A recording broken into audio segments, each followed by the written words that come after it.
ओम श्री परमात्मने नमः। नारायणं नमस्कृत्य नरं चैव नरोत्तमं देवीं सरस्वतीं व्यासं ततो जयमुदीरयेत्।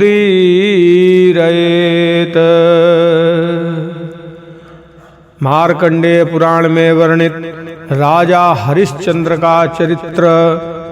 पक्षी कहते हैं, पहले की बात है, त्रेता युग में हरिश्चंद्र नाम से प्रसिद्ध एक राजर्षि रहते थे। वे बड़े धर्मात्मा, भूमंडल के पालक, सुंदर कीर्ति से युक्त और सब प्रकार से श्रेष्ठ थे। उनके राज्यकाल में कभी अकाल नहीं पड़ा, किसी को रोग नहीं हुआ, मनुष्यों की अकाल मृत्यु नहीं हुई और पुरवासियों की कभी अधर्म में रुचि नहीं हुई। उस समय प्रजा वर्ग के लोग धन, वीर्य और तपस्या के मद से उन्मत्त नहीं होते थे। कोई भी स्त्री ऐसी नहीं देखी जाती थी जो पूर्ण यौवन अवस्था को प्राप्त किए बिना ही संतान को जन्म देती रही हो। एक दिन महाबाहु राजा हरिश्चंद्र जंगल में शिकार खेलने गए थे। वहां शिकार के पीछे दौड़ते हुए उन्होंने बारंबार कुछ स्त्रियों की कातर वाणी सुनी। वो कह रही थीं, हमें बचाओ बचाओ। राजा ने शिकार का पीछा छोड़ दिया और उन स्त्रियों को लक्ष्य करके कहा, डरो मत, डरो मत। कौन ऐसा दुष्ट बुद्धि वाला पुरुष है जो मेरे शासन काल में भी ऐसा अन्याय करता है। यूं कहकर स्त्रियों के रोने के शब्द का अनुसरण करते हुए राजा उसी ओर चल दिए। इसी बीच में प्रत्येक कार्य के आरंभ में बाधा उपस्थित करने वाला रुद्र कुमार विघ्नराज इस प्रकार सोचने लगा, ये महर्षि विश्वामित्र बड़े पराक्रमी हैं और अनुपम तपस्या का आश्रय लेकर उत्तम व्रत का पालन करते हुए उन भवादि विद्याओं का साधन करते हैं जो पहले इन्हें सिद्ध नहीं हो सकी हैं। ये महर्षि क्षमा, मौन तथा आत्म संयम पूर्वक जिन विद्याओं का साधन करते हैं वे उनके भय से पीड़ित होकर यहाँ विलाप कर रही हैं। इनके उद्धार का कार्य मुझे किस प्रकार करना चाहिए? इस प्रकार विचार करते हुए रुद्र कुमार विघ्नराज ने राजा के शरीर में प्रवेश किया। उनके आवेश से युक्त होने पर राजा ने क्रोध पूर्वक ये बात कही, ये कौन पापाचारी मनुष्य है जो कपड़े की गठरी में अग्नि को बांध रहा है। बल और प्रचंड तेज से उद्दीप्त मुझ राजा के उपस्थित रहते हुए आज कौन ऐसा पापी है जो मेरे धनुष से छूटकर संपूर्ण दिशाओं को देदीप्यमान करने वाले बाणों से सर्वांग में छिन्न भिन्न होकर कभी न टूटने वाली निद्रा में प्रवेश करना चाहता है। राजा की ये बात सुनकर तपस्वी विश्वामित्र कुपित हो उठे। उनके मन में क्रोध का उदय होते हुए ही वे संपूर्ण विद्याएं जो स्त्रियों के रूप में रो रही थीं क्षण भर में अंतर्धान हो गईं। तदंतर राजा ने उन तपस्या के भंडार महर्षि विश्वामित्र की ओर दृष्टिपात किया तो वे बड़े भयभीत हुए और सहसा पीपल के पत्ते की भांति थरथर कांपने लगे। इतने में विश्वामित्र बोल उठे, ओ दुरात्मा, खड़ा तो रहे। तब राजा ने विनय पूर्वक उनके चरणों में प्रणाम किया और कहा, भगवान, ये मेरा धर्म था, प्रभु इसे आप मेरा अपराध न माने। मुने अपने धर्म की रक्षा में लगे हुए मुझ राजा पर आपको क्रोध नहीं करना चाहिए। धर्मज्ञ राजा को तो ये उचित ही है कि वो धर्म शास्त्र के अनुसार दान दे, रक्षा करे और धनुष उठाकर युद्ध करे। विश्वामित्र बोले, राजन, यदि तुम्हें अधर्म का डर है तो शीघ्र बताओ किसको दान देना चाहिए, किनकी रक्षा करनी चाहिए और किनके साथ युद्ध करना चाहिए। दातव्यम विप्रमुखेभ्यो ये चान्ये कृशव्रतया रक्षा भीता सदा युद्धम कर्तव्यम परिपंथिभिः। हरिश्चंद्र जी ने कहा, श्रेष्ठ ब्राह्मणों को तथा जिनकी जीविका नष्ट हो गई हो ऐसा अन्य मनुष्यों को भी दान देना चाहिए। भयभीत प्राणियों की रक्षा करनी चाहिए और शत्रुओं के साथ सदा युद्ध करना चाहिए। विश्वामित्र बोले, यदि तुम राजा हो और राज धर्म को भली भांति जानते हो तो मैं प्रतिग्रह की इच्छा रखने वाला ब्राह्मण हूँ, मुझे इच्छानुसार दक्षिणा दो। पंछीगण कहते हैं, महर्षि की ये बात सुनकर राजा ने अपना नया जन्म हुआ माना और प्रसन्न चित्त से कहा। हरिश्चंद्र जी बोले, भगवान आपको मैं क्या दूं, आप निशंक होकर कहिए। यदि कोई दुर्लभ से दुर्लभ वस्तु हो तो उसे भी दी हुई ही समझें। विश्वामित्र जी ने कहा, वीरवर तुम समुद्र, पर्वत, ग्राम और नगरों सहित ये सारी पृथ्वी मुझे दे दो। रथ, घोड़े, हाथी, कोठार और खजाने सहित सारा राज्य भी मुझे समर्पित कर दो। इसके अतिरिक्त भी जो कुछ तुम्हारे पास है वो मुझे दे दो।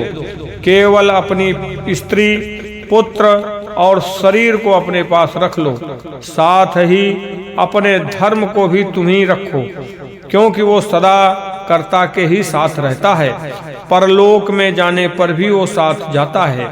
मुनि का ये वचन सुनकर राजा ने प्रसन्न चित्त से तथास्तु कहा, हाथ जोड़कर उनकी आज्ञा स्वीकार की। उस समय उनके मुख पर शोक या चिंता का कोई चिन्ह नहीं था।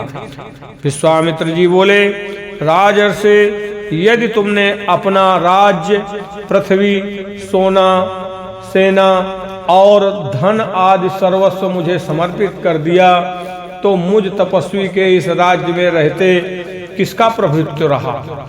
हरिश्चंद्र जी ने कहा, ब्राह्मण, मैंने जिस समय ये पृथ्वी दी है उसी समय आप मेरे भी स्वामी हो गए, फिर आपके इस पृथ्वी के राजा होने की तो बात ही क्या है। विश्वामित्र जी बोले, राजन, यदि तुमने ये सारी पृथ्वी मुझे दान कर दी तो जहां जहां मेरा प्रभुत्व हो वहां से तुम्हें निकल जाना चाहिए।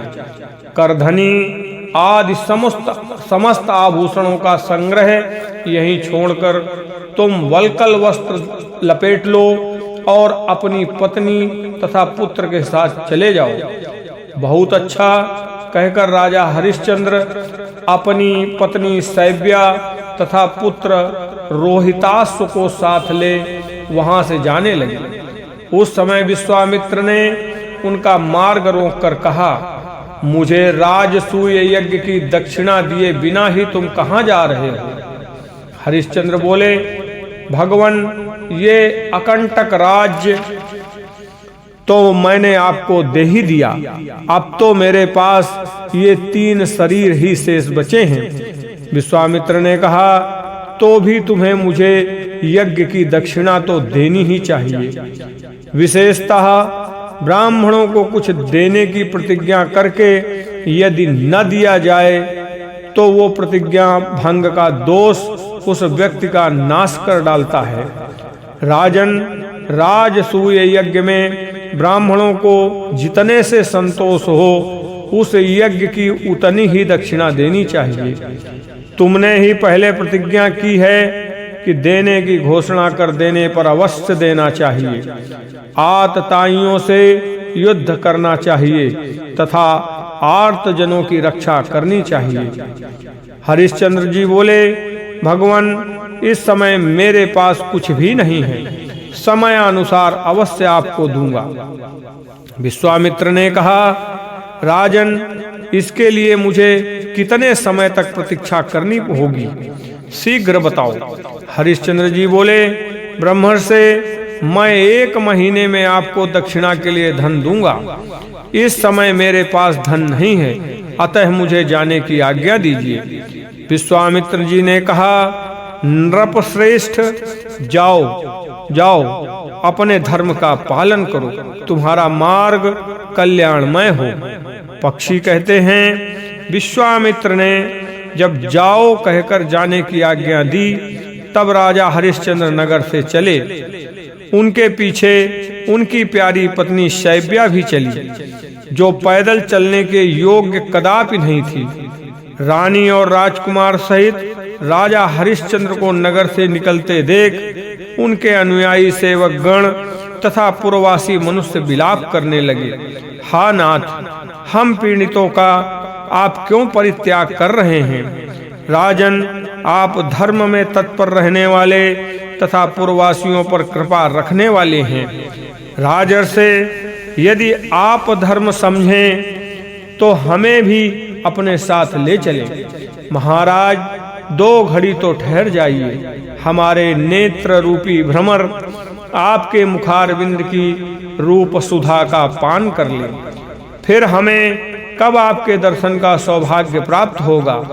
हाय, जिन महाराज के आगे आगे चलने पर पीछे से कितने ही राजा चला करते थे, आज उन्हीं के पीछे उनकी यह रानी अपने बालक पुत्र को गोद लेकर चल रही है।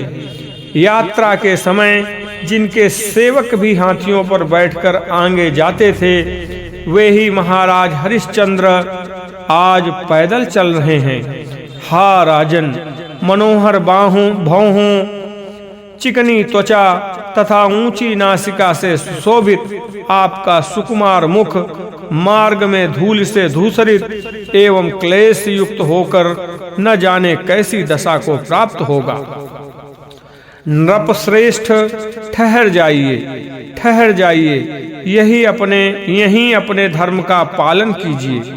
क्रूरता का परित्याग ही सबसे बड़ा धर्म है। विशेषतः क्षत्रियों के लिए तो यही सबसे उत्तम है। नाथ, अब हमें स्त्री, पुत्र, धन धान्य आदि से क्या लेना है?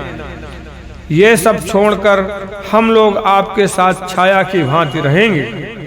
हा नाथ, हा महाराज, हा स्वामिन, आप हमें क्यों त्याग रहे हैं? जहाँ आप रहेंगे वहीं हम भी रहेंगे।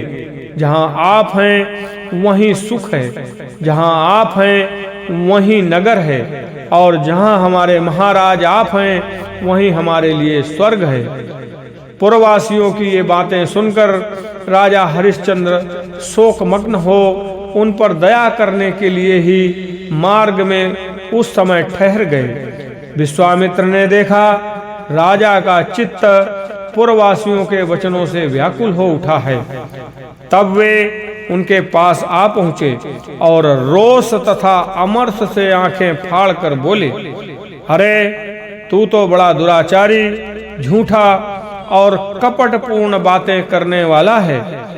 धिक्कार है तुझे, जो मुझे राज्य देकर फिर उसे वापस ले लेना चाहता है। विश्वामित्र का ये कठोर वचन सुनकर राजा कांप उठे और जाता हूँ कहकर अपनी पत्नी का हाथ पकड़कर खींचते हुए शीघ्रता पूर्वक चले। राजा अपनी पत्नी को खींच रहे थे। वो सुकुमारी अबला चलने के परिश्रम से थककर व्याकुल हो रही थी, तो भी विश्वामित्र ने सहसा उसकी पीठ पर डंडे से प्रहार किया। महारानी को इस प्रकार मार खाते देख महाराज हरिश्चंद्र दुख से आतुर होकर केवल इतना ही कह सके, भगवान जाता हूँ। उनके मुख से और कोई बात नहीं निकल सकी।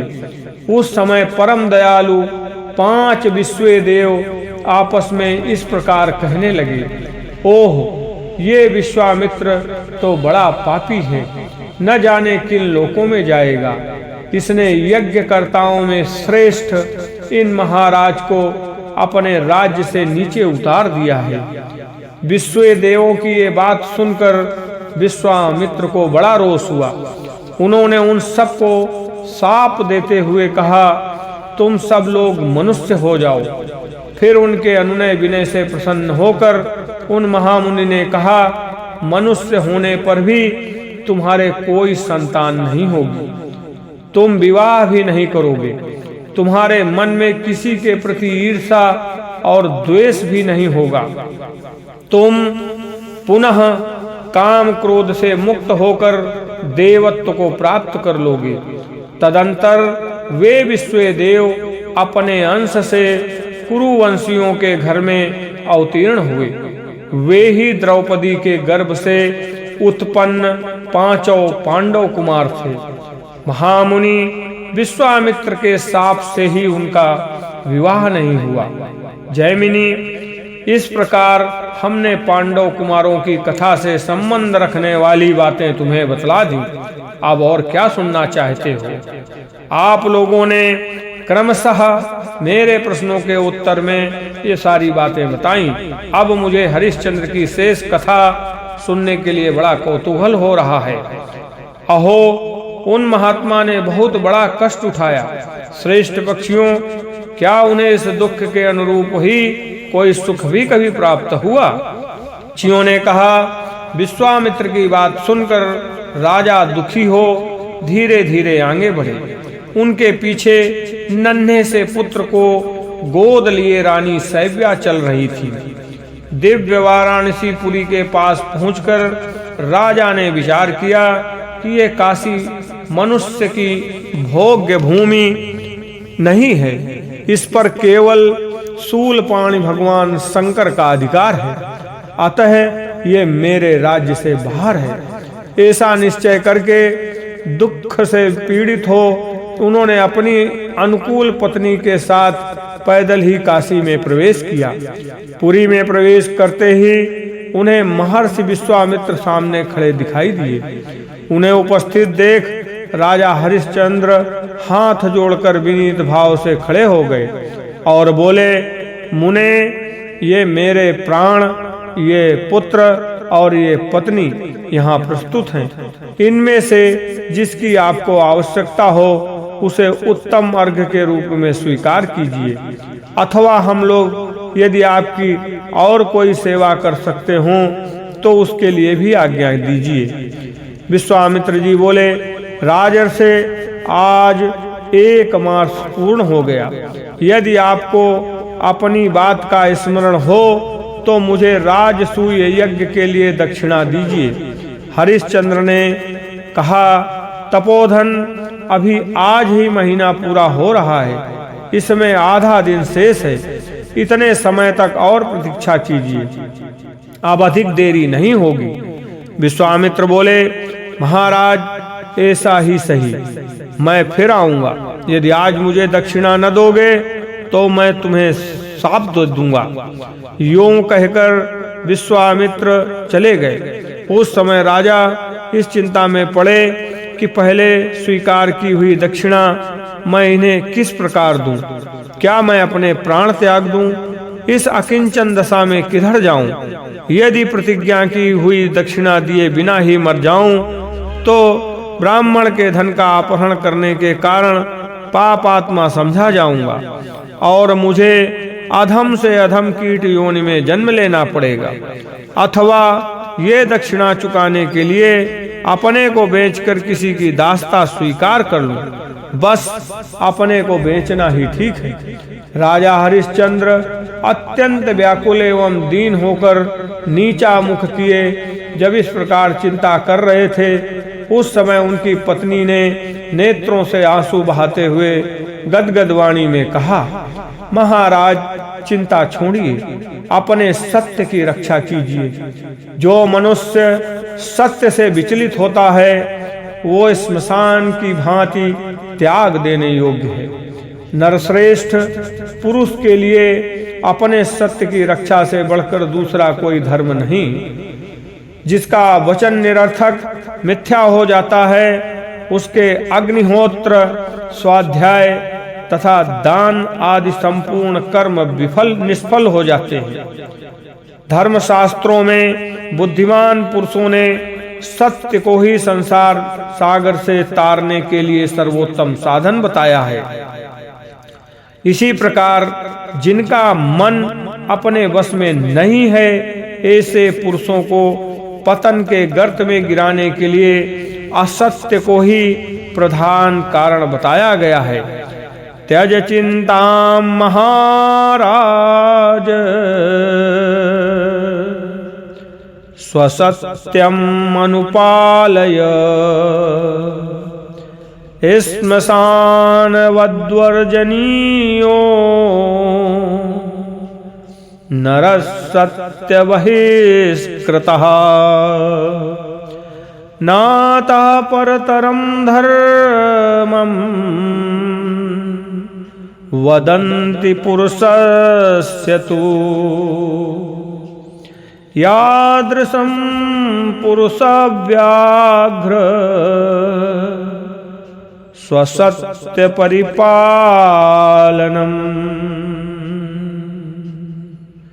कृति नाम के राजा 7 अश्वमेध और 1 राजसूय यज्ञ का अनुष्ठान करके भी एक ही बार असत्य बोलने के कारण स्वर्ग से गिर गए थे। महाराज, मुझसे पुत्र का जन्म हो चुका है। इतना कहकर रानी सैव्या फूट फूट कर रोने लगी। हरिश्चंद्र बोले, कल्याणी, ये संताप छोड़ो और जो कुछ कहना चाहती थी उसे साफ साफ कहो। रानी ने कहा, महाराज, मुझसे पुत्र का जन्म हो चुका है। श्रेष्ठ पुरुष स्त्री संग्रह का फल पुत्र ही बतलाते हैं। वह फल आपको मिल चुका है, अतः मुझी को बेचकर ब्राह्मण को दक्षिणा चुका दीजिए। महारानी का ये वचन सुनकर राजा हरिश्चंद्र मूर्छित हो गए। फिर होश में आने पर वे अत्यंत दुखी होकर विलाप करने लगे। कल्याणी, ये महान दुख की बात है जो तुम मुझसे ऐसा कह रही हो। यूं कहकर नरश्रेष्ठ हरिश्चंद्र पृथ्वी पर गिर पड़े और मूर्छित हो गए। महाराज हरिश्चंद्र को पृथ्वी पर पड़ा देख रानी अत्यंत दुखित होकर बड़ी करुणा के साथ बोली, हाँ महाराज, ये किसका चीता हुआ अनिष्ट फल आपको प्राप्त हुआ?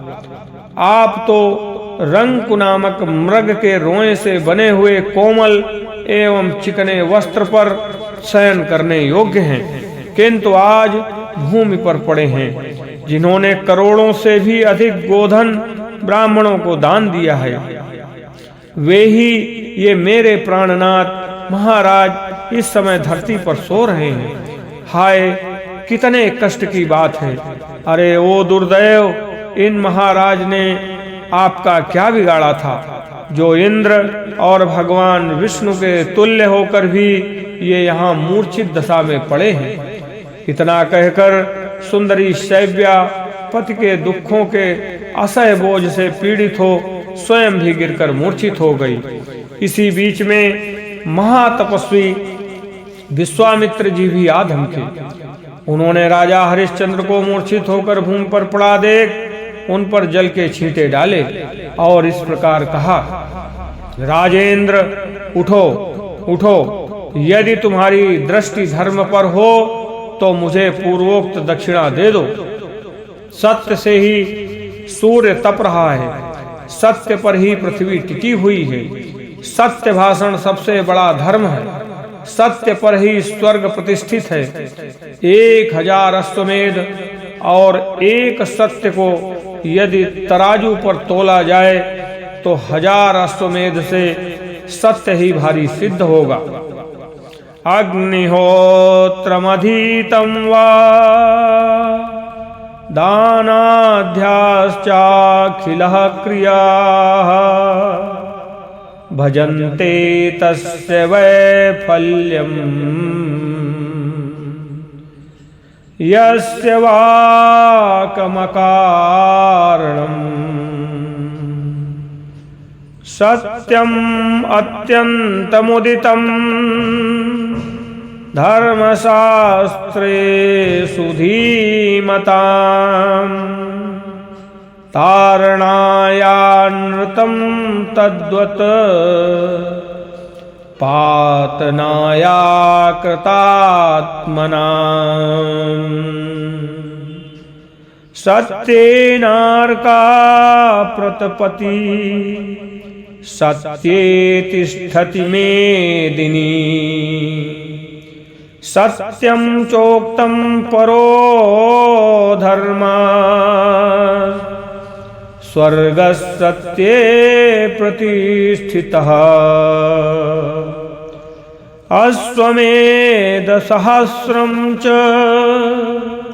सत्यं च तुलया धृतम्। अश्वमेधः सहस्राद्धि सत्यमेव विशिष्यते। राजन, यदि आज तुम मुझे दक्षिणा न दोगे तो सूर्यास्त होने पर तुम्हें निश्चय ही शाप दे दूंगा। इतना कहकर विश्वामित्र चले गए। इधर राजा हरिश्चंद्र उनके भय से व्याकुल हो उठे। सोचने लगे, हाय, मैं अधम कहाँ भाग कर जाऊं।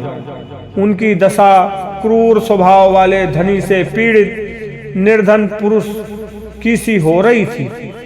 उस समय उनकी पत्नी ने फिर कहा, नाथ, मेरी बात मानकर वैसा ही कीजिए, अन्यथा आपको शापाग्नि से दग्ध होकर मरना पड़ेगा। जब पत्नी ने बार बार उन्हें प्रेरित किया तब राजा बोले, कल्याणी, मैं बड़ा निर्दयी हूँ। लो, अब तुम्हें बेचने चलता हूँ। क्रूर से क्रूर मनुष्य भी जो कार्य नहीं कर सकते वही आज मैं करूँगा। पत्नी से यूं कहकर राजा व्याकुल चित्त से नगर में गए और नेत्रों से आंसू बहाते हुए गदगद कंठ से बोले। राजा ने कहा, ओ नागरिकों, तुम सब लोग मेरी बात सुनो। क्या तुम मेरा परिचय पूछ रहे हो? लो सुनो, मैं मनुष्य नहीं अत्यंत क्रूर प्राणी हूँ, क्योंकि अपनी प्राण प्यारी पत्नी को यहाँ बेचने के लिए आया हूँ। यदि आप लोगों में से किसी को मेरी इस प्राणों से भी बढ़कर प्रियतमा पत्नी से दासी का काम लेने की आवश्यकता हो तो वो शीघ्र बोले। इस असह्य दुख में भी जब तक मैं जीवन धारण किए हुए हूँ तभी तक बात कर ले। तदंतर कोई बूढ़ा ब्राह्मण सामने आकर राजा से बोला, दासी को मेरे हवाले करो, मैं इसे धन देकर खरीदता हूँ। मेरे पास धन बहुत है और मेरी प्यारी पत्नी अत्यंत सुकुमारी है। वो घर के काम काज नहीं कर सकती, इसलिए ये दासी मुझे दे दो। तुम अपनी इस पत्नी की कार्य दक्षता, अवस्था, रूप और स्वभाव के अनुरूप ये धन लो और इसे मेरे हवाले करो। ब्राह्मण के ऐसा कहने पर राजा हरिश्चंद्र का हृदय दुख से विदीर्ण हो गया। वे उसे कोई उत्तर न दे सके। तब उस ब्राह्मण ने राजा के वल्कल वस्त्र में उस धन को अच्छी तरह बांध दिया और उनकी पत्नी को खींचकर वो अपने साथ ले चला। राजा को इस दशा में देखकर बालक रोहिताश्व रो उठा और हाथ से उसका वस्त्र पकड़कर अपनी ओर खींचने लगा। उस समय रानी ने अपने पुत्र से कहा, बेटा आओ, जी भरकर देख लो, तुम्हारी माता अब दासी हो गई। तुम राजपुत्र हो, मेरा स्पर्श न करो, अब मैं तुम्हारे स्पर्श करने योग्य न रही।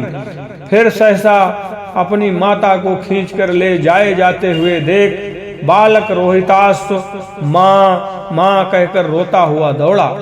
उस समय उसके नेत्रों से आंसू बह रहे थे। जब बालक पास आया तब उस ब्राह्मण ने क्रोध में भरकर उसे लात से मारा तो भी उसने अपनी माँ को नहीं छोड़ा, केवल माई माई कहकर बिलखता रहा।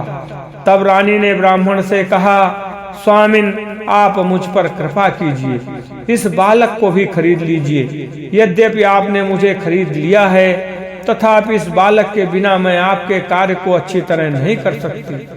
मैं बड़ी अभागिनी हूँ, आप मुझ पर दया करके प्रसन्न हों और बछड़े से गाय की तरह इस बालक से मुझे मिलाइए। ब्राह्मण बोला, राजन, ये धन लो और इस बालक को भी मेरे हवाले करो। यूं कहकर उसने पूर्ववत राजा के उत्तरीय खंड में वो धन बांध दिया और बालक को उसकी माता के साथ लेकर चल दिया। इस प्रकार पत्नी और पुत्र को ले जाए जाते देख राजा हरिश्चंद्र अत्यंत दुख से कातर हो गए और विलाप करने लगे। हाय, पहले जिसे वायु, सूर्य, चंद्रमा तथा बाहरी लोग कभी नहीं देख पाते थे, वही मेरी पत्नी आज दासी बन गई। जिसके हाथों की अंगुलियां अत्यंत सुकुमार हैं, वो सूर्य वंश में उत्पन्न मेरा बालक आज बेच दिया गया। हा प्रिय, हा पुत्र, हा वत्स, मुझ नीच के अन्याय से तुम्हें दैवाधीन दशा को प्राप्त होना पड़ा, फिर भी मेरी मृत्यु नहीं होती, मुझे धिक्कार है। राजा हरिश्चंद्र इस प्रकार विलाप कर रहे थे।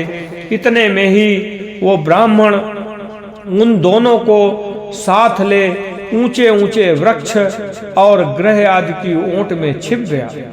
वो बड़ी शीघ्रता से चल रहा था। तदंतर विश्वामित्र ने वहां पहुंचकर राजा से धन मांगा। हरिश्चंद्र ने भी वो धन उन्हें समर्पित कर दिया। पत्नी और पुत्र को बेचने से प्राप्त हुए उस धन को थोड़ा देखकर कौशिक मुनि ने शोकाकुल राजा से कुपित होकर कहा, क्षत्रियाधम, क्या तू इसी को मेरे यज्ञ के अनुरूप दक्षिणा मानता है? यदि ऐसी बात है तो मेरे महान बल को देख, अपनी भली भांति की हुई तपस्या का, निर्मल ब्राह्मणत्व का, उग्र प्रभाव का तथा विशुद्ध स्वाध्याय का बल तुझे दिखाता हूँ। हरिश्चंद्र ने कहा, भगवान, कुछ काल और प्रतीक्षा कीजिए, और भी दक्षिणा दूंगा। इस प्रकार नहीं है, मेरी पत्नी और पुत्र बिक चुके हैं। विश्वामित्र ने कहा, राजन, दिन का चौथा भाग शेष है, इतने ही समय तक मुझे प्रतीक्षा करनी है। बस उसके उत्तर में तुम्हें कुछ कहने की आवश्यकता नहीं है। राजा हरिश्चंद्र से इस प्रकार निर्दयता पूर्ण निष्ठुर वचन कहकर और उस धन को लेकर कोप में भरे हुए विश्वामित्र तुरंत वहां से चल दिए। उनके जाने पर राजा भय और शोक के समुद्र में डूब गए। उन्होंने सब प्रकार विचार करके अपना कर्तव्य निश्चित किया और नीचा मुंह करके आवाज लगाई, जो मनुष्य मुझे धन से खरीद कर दास का काम लेना चाहता हो, वो सूर्य के रहते रहते शीघ्र ही बोले। उसी समय धर्म चांडाल का रूप धारण करके तुरंत वहां आए। उस चांडाल के शरीर से दुर्गंध निकल रही थी। विकृत आकार, रूखा बदन, दाढ़ी मूछें बढ़ी हुई और दांत निकले हुए थे। निर्दयता की तो वो मूर्ति ही था। काला रंग, लंबा पेट, पीलापन लिए हुए, रूखे नेत्र और कठोर वाणी, यही उसकी हुलिया थी। उसने झुंड के झुंड पंछियों को पकड़ रखा था। मुर्दों पर चढ़ी हुई मालाओं से वो अलंकृत था। उसने एक हाथ में खोपड़ी और दूसरे में लाठी ले रखी थी। उसका मुंह बहुत बड़ा था। वो देखने में भयानक तथा बारंबार बहुत बकवाद करने वाला था। कुत्तों से घिरे होने के कारण उसकी भयंकरता और भी बढ़ गई थी। चांडाल बोला, मुझे तुम्हारी आवश्यकता है, तुम शीघ्र ही अपनी कीमत बताओ। थोड़े अथवा बहुत, जितने धन से तुम प्राप्त हो सको उसे कहो। चांडाल की दृष्टि से क्रूरता टपक रही थी। वो बड़ी निष्ठुरता के साथ बातें करता था। देखने से अत्यंत दुराचारी प्रतीत होता था। इस रूप में उसे देखकर राजा ने पूछा, तुम कौन हो? चांडाल ने कहा, मैं चांडाल हूँ। इस श्रेष्ठ नगरी में मुझे सब लोग प्रवीर के नाम से पुकारते हैं। मैं वध्य मनुष्यों का वध करने वाला और मुर्दों का वस्त्र लेने वाला प्रसिद्ध हूँ। हरिश्चंद्र जी बोले, मैं चांडाल का दास होना नहीं चाहता। वह बहुत ही निंदित कर्म है। साप आग्नि से जल मरना अच्छा, किंतु चांडाल के अधीन होना कदापि अच्छा नहीं है। वे इस प्रकार कह ही रहे थे कि महान तपस्वी विश्वामित्र मुनि आ पहुंचे। और क्रोध एवं अमर्थ से आंखें फाड़कर राजा से बोले, यह चांडाल तुम्हें बहुत सा धन देने के लिए उपस्थित है, उसे ग्रहण करके मुझे यज्ञ की पूरी दक्षिणा क्यों नहीं देते? यदि तुम चांडाल के हाथ अपने को बेचकर उससे मिला हुआ धन मुझे नहीं दोगे तो मैं निसंदेह तुम्हें शाप दे दूंगा। हरिश्चंद्र ने कहा, ब्रह्मर्षि, मैं आपका दास हूँ, दुखी हूँ, भयभीत हूँ और विशेषता आपका भक्त हूँ। आप मुझ पर कृपा करें।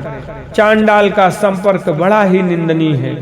मुनिश्रेष्ठ, शेष धन के बदले मैं आपका ही सब कार्य करने वाला, आपके अधीन रहने वाला तथा आपकी इच्छा के अनुसार चलने वाला दास बनकर रहूंगा। विश्वामित्र जी बोले, यदि तुम मेरे दास हो तो मैंने 1 अरब स्वर्ण मुद्रा लेकर तुम्हें चांडाल को दे दिया, अब तुम उसके दास हो गए।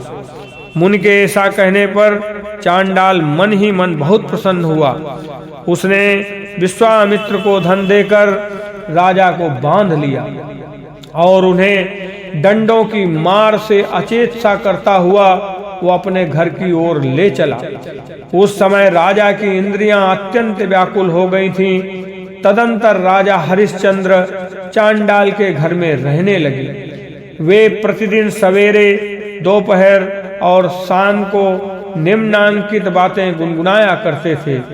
हाय, मेरी दीन मुखी पत्नी अपने आगे दीन मुख बालक रोहिताश्व को देखकर अत्यंत दुख में मग्न हो जाती होगी और उस समय इस आशा से कि राजा धन कमाकर हम दोनों को छुड़ाएंगे बारंबार मेरा स्मरण करती होगी। उसे इस बात का पता न होगा कि मैं ब्राह्मण को और भी अधिक धन देकर अत्यंत पापमय संसर्ग में जीवन व्यतीत कर रहा हूँ। राज्य का नाश, सुहृदों का त्याग, पत्नी और पुत्र का विक्रय तथा अंत में चांडालत्व की प्राप्ति, अहो, ये एक के बाद एक दुख की कैसी परंपरा चली आती है। इस प्रकार वे चांडाल के घर में रहते हुए प्रतिदिन अपने प्रिय पुत्र तथा अनुकूल पत्नी का स्मरण किया करते थे। अपना सर्वस्व छिन जाने के कारण राजा बहुत व्याकुल रहते थे। कुछ काल के बाद राजा हरिश्चंद्र चांडाल के वश में होने के कारण स्मशान घाट पर मुर्दों के कपड़े, कफन संग्रह करने के काम में नियुक्त हुए। चांडाल ने उन्हें आज्ञा दी कि तुम मुर्दों के आने की प्रतीक्षा में रात दिन यहीं रहो। ये आदेश पाकर राजा काशीपुरी के दक्षिण स्मशान भूमि में बने हुए 100 मंदिर में गए। उस स्मशान में बड़ा भयंकर शब्द होता था। वहां सैकड़ों सियारिनें भरी रहती थीं। चारों ओर मुर्दों की खोपड़ियां बिखरी पड़ी थीं। सारा स्मशान दुर्गंध से व्याप्त और अत्यंत धूम से आच्छादित था। उसमें पिशाच, भूत, वेताल, डाकिनी और यक्ष रहा करते थे। गिद्धों और गीदड़ों से भी वो स्थान भरा रहता था। झुंड के झुंड कुत्ते उसे घेरे रहते थे। यत्र तत्र हड्डियों के ढेर लगे हुए थे। सब ओर से बड़ी दुर्गंध आती थी। अनेकों मृत व्यक्तियों के बंधु बांधवों के करुण क्रंदन से वो स्मशान भूमि बड़ी ही भयानक और कोलाहल पूर्ण रहती थी। हा पुत्र, हा मित्र, हा बंधु, हा भ्राता, हा वत्स, हा प्रियतम, हा पतिदेव, हा बहन, हा माता, हा मामा, हा पितामह, हा मातामह, हा पिताजी, हा पौत्र, हा बांधव, तुम कहाँ चले गए? लौट आओ। इस प्रकार विलाप करने वालों की करुणापूर्ण ध्वनि वहां जोर जोर से सुनाई पड़ती थी। ऐसी भूमि में निवास करने के कारण राजा न रात में सो पाते थे न दिन में। बारंबार हाहाकार करते रहते थे। इस प्रकार उनके 12 महीने 100 वर्षों के समान बीते। अंत में राजा ने दुखी होकर देवताओं की शरण ली और कहा, महान धर्म को नमस्कार है। जो सच्चिदानंद स्वरूप संपूर्ण जगत की सृष्टि करने वाले विधाता परात्पर ब्रह्म शुद्ध पुराण पुरुष एवं अविनाशी हैं, उन भगवान विष्णु को नमस्कार है। देव गुरु बृहस्पति तुम्हें नमस्कार है, इंद्र को भी नमस्कार है। यों कहकर राजा पुनः चांडाल के कार्य में लग गए। तदंतर महाराज हरिश्चंद्र की पत्नी सैव्या सांप के काटने से मरे हुए अपने बालक को गोद में उठाए विलाप करती हुई स्मशान भूमि में आई। वो बार बार यही कहती थी, हा वत्स, हा वत्स, हा पुत्र, हा शिशो। उसका शरीर अत्यंत दुर्बल हो गया था, कांति मलिन पड़ गई थी, मन बेचैन था, सिर के बालों में धूल जम गई थी। सैव्या के विलाप का शब्द सुनकर राजा हरिश्चंद्र तुरंत उसके पास गए। उन्हें आशा थी वहां भी मुर्दे के शरीर का कफन मिलेगा। वे जोर जोर से रोती हुई अपनी पत्नी को पहचान न सके। अधिक काल तक प्रवास में रहने के कारण वो बहुत संतप्त थी। ऐसी जान पड़ती थी मानो उसका दूसरा जन्म हुआ हो। सैव्या ने भी पहले उनके मस्तक को मनोहर केशों से सुशोभित देखा था, अब उनके सिर पर जटा थी। वे सूखे हुए वृक्ष के समान जान पड़ते थे। इस अवस्था में वो भी अपने पति को न पहचान सकी। राजा ने काले कपड़े में लिपटे हुए बालक को, जिसे सांप ने काट खाया था तथा जिसके अंगों में राजोचित चिन्ह दिखाई देते थे, जब देखा तो उन्हें बड़ी चिंता हुई। वे सोचने लगे, अहो बड़े कष्ट की बात है, ये बालक किसी राजा के कुल में उत्पन्न हुआ था, किंतु दुरात्मा काल ने इसे किसी और ही दशा को पहुंचा दिया। अपनी माता की गोद में पड़े हुए इस बालक को देखकर मुझे कमल के समान नेत्रों वाला अपना पुत्र रोहिताश्व याद आ रहा है। यदि उसे भयंकर काल ने अपना ग्रास न बनाया होगा तो वो मेरा लाडला भी इसी उम्र का हुआ होगा।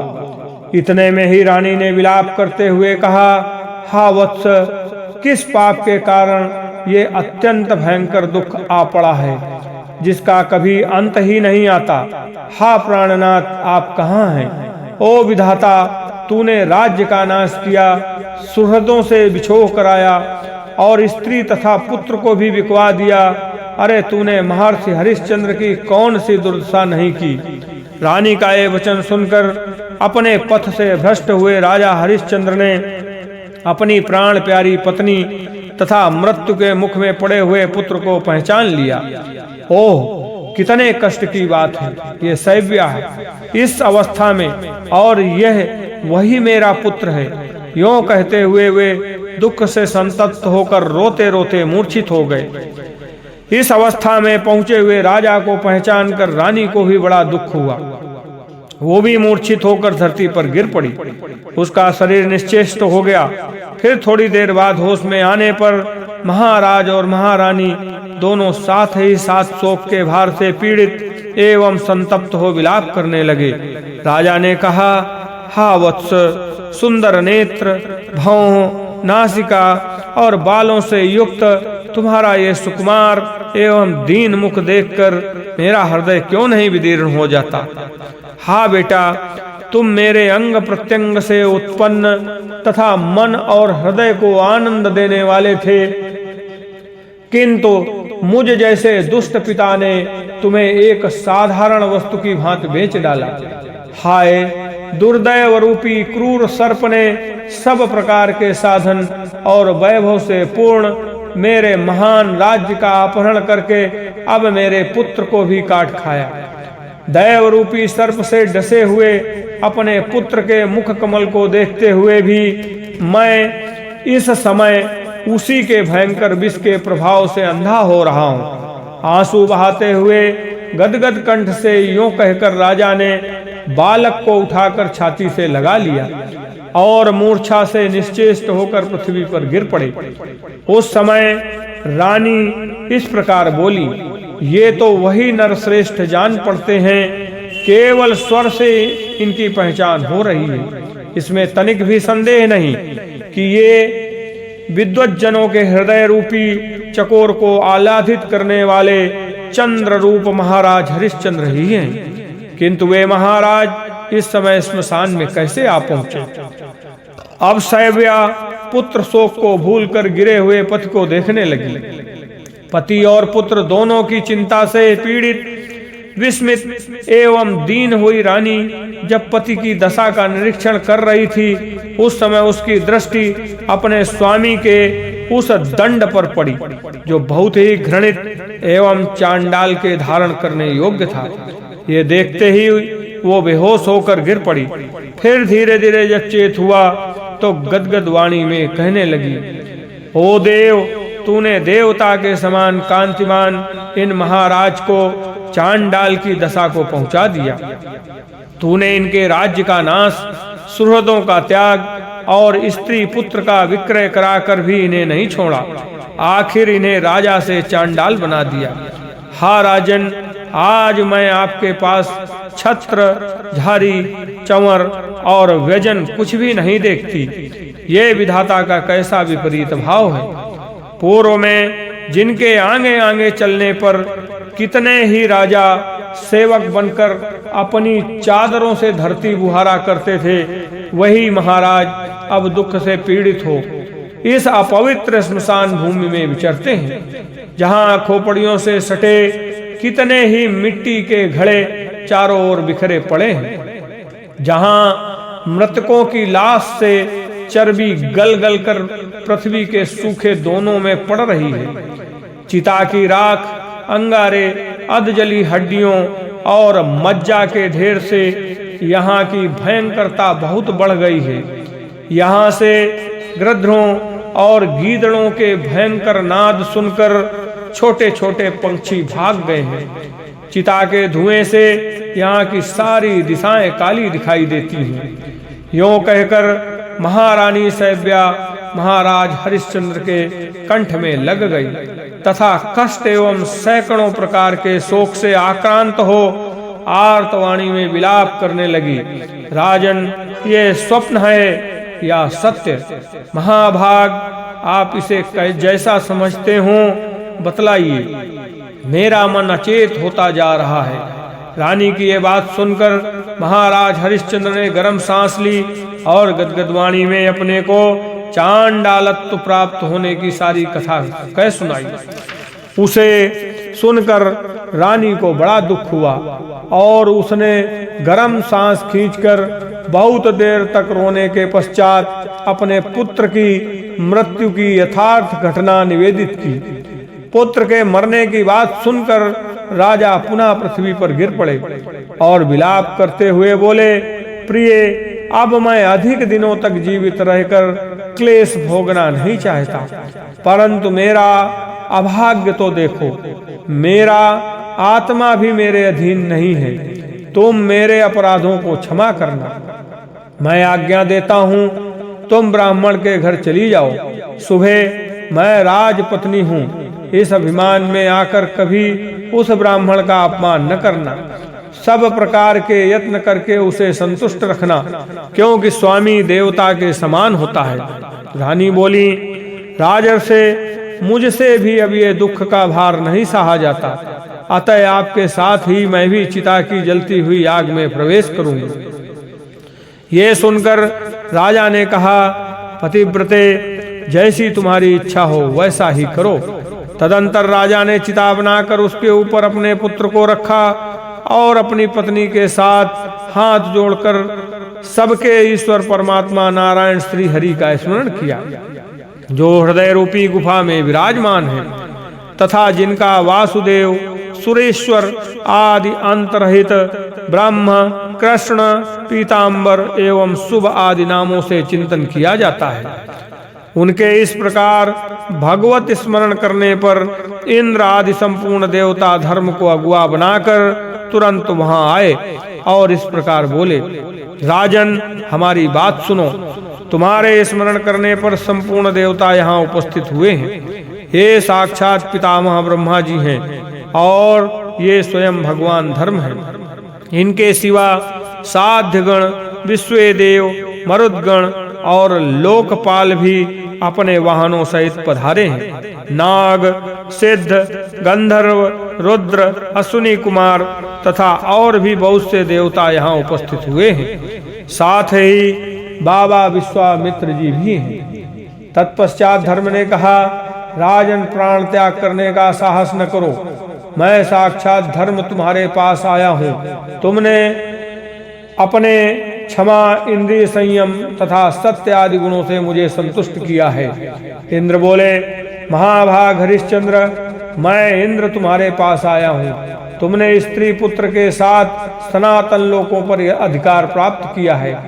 राजन, पत्नी और पुत्र को साथ लेकर स्वर्ग लोक को चलो, जिसे तुमने अपने शुभ कर्मों से प्राप्त किया है तथा जो दूसरे मनुष्यों के लिए अत्यंत दुर्लभ है। इसके बाद इंद्र ने चिता के ऊपर आकाश से अमृत की वृष्टि की, जो अकाल मृत्यु का निवारण करने वाली है। फिर फूलों की भी वर्षा होने लगी। देवताओं की दुंदुभी जोर जोर से बज उठी। इस प्रकार वहां एकत्रित हुए देवताओं के समाज में महात्मा राजा का पुत्र रोहिताश्व चिता से जीवित हो उठा। उसका शरीर सुकुमार और स्वस्थ था। उसकी इंद्रियों और मन में प्रसन्नता थी। फिर तो महाराज हरिश्चंद्र ने अपने पुत्र को तुरंत छाती से लगा लिया। वे स्त्री सहित पूर्ववत तेज और कांति से संपन्न हो गए। उनकी देह पर दिव्य हार और वस्त्र शोभा पाने लगे। राजा स्वस्थ एवं पूर्ण मनोरथ हो परम आनंद में निमग्न हो गए। उस समय इंद्र ने पुनः उनसे कहा, महाभाग, स्त्री और पुत्र सहित तुम्हें उत्तम गति प्राप्त होगी। अतः अपने कर्मों के फल भोगने के लिए दिव्य लोक को चलो। हरिश्चंद्र ने कहा, देवराज, मैं अपने स्वामी चांडाल की आज्ञा लिए बिना तथा उसके ऋण से उद्धार पाए बिना देवलोक को नहीं चल सकूंगा। धर्म बोले, राजन, तुम्हारे इस भावी संकट को जानकर मैंने ही माया से अपने को चांडाल के रूप में प्रकट किया तथा चांडालत्व को प्रदर्शन किया था। इंद्र ने कहा, हरिश्चंद्र, पृथ्वी के समस्त मनुष्य जिस परम धाम के लिए प्रार्थना करते हैं, केवल पुण्यवान मनुष्यों को प्राप्त होने वाले उस धाम को चलो। हरिश्चंद्र जी बोले, देवराज, आपको नमस्कार है। मेरा ये वचन सुनिए। आप मुझ पर प्रसन्न हैं, अतएव मैं विनीत भाव से आपके सम्मुख कुछ निवेदन करता हूँ। अयोध्या के सब मनुष्य मेरे विरह शोक में मग्न हैं। आज उन्हें छोड़कर मैं दिव्य लोक को कैसे जाऊंगा? ब्राह्मण की हत्या, गुरु की हत्या, गौ का वध और स्त्री का वध, इन चार सबके समान ही भक्तों का त्याग करने में भी महान पाप बताया गया है। जो दोष रहित एवं त्यागने के अयोग्य भक्त पुरुष को त्याग देता है, उसे इहलोक या परलोक में कहीं भी सुख की प्राप्ति नहीं दिखाई देती। इसलिए इंद्र, आप स्वर्ग को लौट जाइए। सुरेश्वर, यदि अयोध्यावासी पुरुष मेरे साथ ही स्वर्ग चल सकें, तब तो मैं भी चलूंगा, अन्यथा उन्हीं के साथ नरक में भी जाना मुझे स्वीकार है। इंद्र ने कहा, राजन, उन सब लोगों के पृथक पृथक नाना प्रकार के बहुत से पुण्य और पाप हैं। फिर तुम स्वर्ग को सबका भोग्य बनाकर वहां कैसे चल सकोगे? हरिश्चंद्र जी बोले, इंद्र, राजा अपने कुटुंबियों के ही प्रभाव से राज्य भोगता है। प्रजा वर्ग भी राजा का कुटुंबी ही है। उन्हीं के सहयोग से राजा बड़े बड़े यज्ञ करता, पोखरे खुदवाता और बगीचे आदि लगवाता है। यह सब कुछ मैंने अयोध्या वासियों के प्रभाव से किया है। अतः स्वर्ग के लोभ में पड़कर मैं अपने उपकारियों का त्याग नहीं कर सकता। देवेश, यदि मैंने कुछ भी पुण्य किया हो, दान, यज्ञ अथवा जप का अनुष्ठान करके मुझसे हुआ हो, उन सब का फल उन सब के साथ ही मुझे मिले। इन सब में उनका समान अधिकार हो, ऐसा ही होगा। यूं कहकर त्रिभुवनपति इंद्र, धर्म और गाधिनंदन विश्वामित्र मन ही मन बहुत प्रसन्न हुए। लोगों पर अनुग्रह करने वाले देवेंद्र ने स्वर्गलोक से भूतल तक करोड़ों विमानों का तांता बांध दिया। फिर चारों वर्णों और आश्रमों से युक्त अयोध्या नगर में प्रवेश करके राजा हरिश्चंद्र के समीप ही देवराज इंद्र ने कहा, राजनों, तुम सब लोग शीघ्र आओ। धर्म के प्रसाद से तुम सब लोगों को अत्यंत दुर्लभ स्वर्गलोक प्राप्त हुआ है। इंद्र की ये बात सुनकर महाराज हरिश्चंद्र की प्रसन्नता के लिए महातपस्वी विश्वामित्र ने राजकुमार रोहिताश्व को परम रमणीय अयोध्यापुरी में ला वहां राज्य सिंहासन पर अभिषिक्त कर दिया। देवताओं, मुनियों और सिद्धों के साथ रोहिताश्व का राज्याभिषेक करके राजा सहित सभी बंधु बांधव बहुत प्रसन्न हुए। उसके बाद वहां के सब लोग अपने पुत्र, भृत्य और स्त्रियों सहित स्वर्गलोक को चले। वे पग पग पर एक विमान से दूसरे विमान पर जा पहुंचते थे। विमानों के सहित ये अनुपम ऐश्वर्य पाकर महाराज हरिश्चंद्र बहुत प्रसन्न हुए। स्वर्ग में नगर के आकार वाले सुंदर विमानों में जो परकोटों से सुशोभित था, महाराज हरिश्चंद्र विराजमान हुए। उनकी ये समृद्धि देखकर सब शास्त्रों का तत्व जानने वाले दैत्याचार महाभाग शुक्र ने इस प्रकार उनका यशोगान किया। अहो, क्षमा का कैसा महात्म्य है, दान का कितना महान फल है, जिससे हरिश्चंद्र अमरावतीपुरी में आए और इंद्र को प्राप्त हुए। पंक्षीगण कहते हैं, जैमिनी जी, राजा हरिश्चंद्र का ये सारा चरित्र मैंने आपसे वर्णन किया। दुख में पड़ा हुआ जो मनुष्य इसका श्रवण करता है वो महान सुख पाता है। इसके श्रवण से पुत्रार्थी को पुत्र, सुखार्थी को सुख, स्त्री की इच्छा रखने वाले को स्त्री और राज्य की कामना वाले को राज्य की प्राप्ति होती है।